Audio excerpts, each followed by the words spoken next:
All right, as we close out the 7 o'clock hour, I did want to just say good morning and hello to somebody who I was on the DEI panel with last night at Rockhurst University.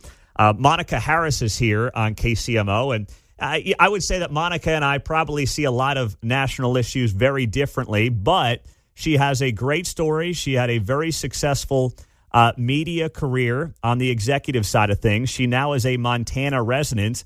And just for backstory, for those who obviously don't know, since you can't see Monica on the radio, she happens to be a gay black woman who was more aligned with me, I would say, on some of these DEI issues than she would have been with some of the other panelists. Monica, good morning. It's great to have you on KCMO.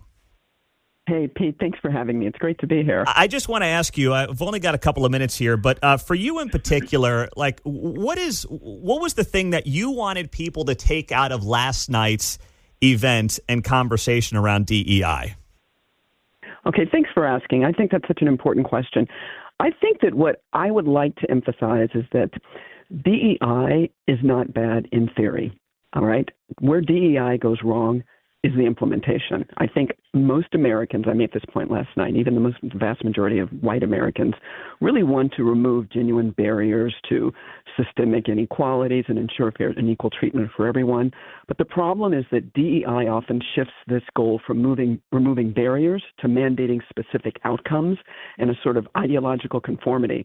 So what happens is instead of equal treatment, we get initiatives and programs that treat people differently based on their race and really create a new form of discrimination. And that's not what America's about.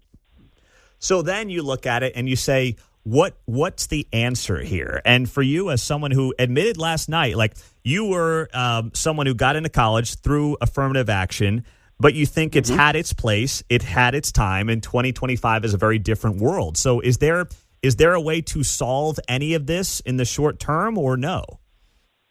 Yeah, I as I mentioned last night, thank you for bringing that up. I was born in 1966, got into college, Princeton and Harvard Law School at a very different time when there were much higher barriers to entry. We now live in a world where, in 2008, we had a black man elected president twice. Very different story. Not all discrimination is eliminated, but we've made more progress than we care to admit sometimes. But in terms of, to answer your question, I believe, and I'm a leader of executive director of an organization called Fair for All, but we believe the most effective approach to removing these systemic barriers is to attack them at their root, which is really class-based problems we're dealing with that affect people of all races and colors and backgrounds.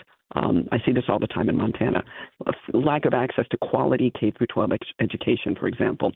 So we believe that true inclusion happens when we create genuinely fair, merit-based systems while ensuring that everyone has the foundational support to succeed.